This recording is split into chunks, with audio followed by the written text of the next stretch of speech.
Guys, biglang umulan. Akala namin clear na. Ayan po. Sana dun sa pupuntahan namin, wag naman maulan. Ayoko pong bahain kami kasi hindi ako marunong lumangoy. Sana po wag naman lumakas pa to na katulad na nangyari nung isang araw or mga mahangin. Wag naman po. Ay! Nalaglag. Guys, malapit na po kami dun sa aking friend. Susunduin na po namin siya. Pero, for privacy po, hindi ko po siya maipapakita sa inyo. Siguro next time na lang po. Pero wag po kayo mag-isip, babae po siya, hindi po siya lalaki.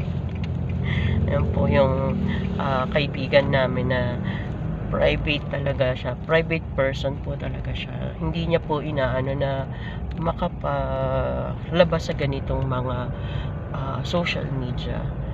Wala naman po siyang tinataguan, kaya lang po talagang shy type din po or introvert po siya.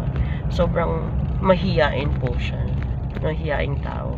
Kahit po kami ni Ken, hindi po namin agad siya naging kaibigan na basta-basta lang.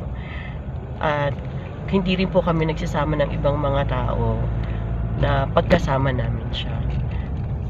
Dahil nahihiya po siya. O marunong po siya makisama. Pero, yung maramihan na po, ayaw niya na po ng gano'n.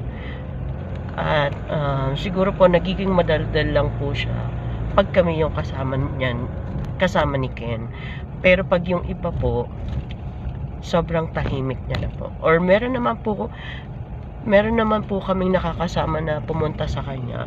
Pero, kinakausap naman, gano'n naman po yung ginagawa niya. Nagiging kaibigan niya rin naman po, pero sobrang mahiyain po talaga siya. Sige guys, update po namin uli kayo kapag malapit na po kami sa kanila.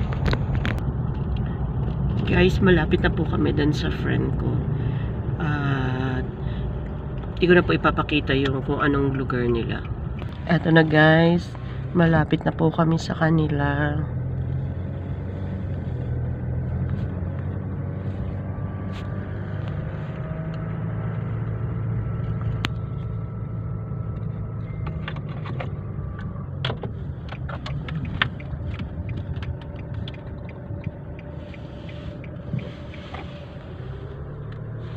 Ayan po ang lugar nila.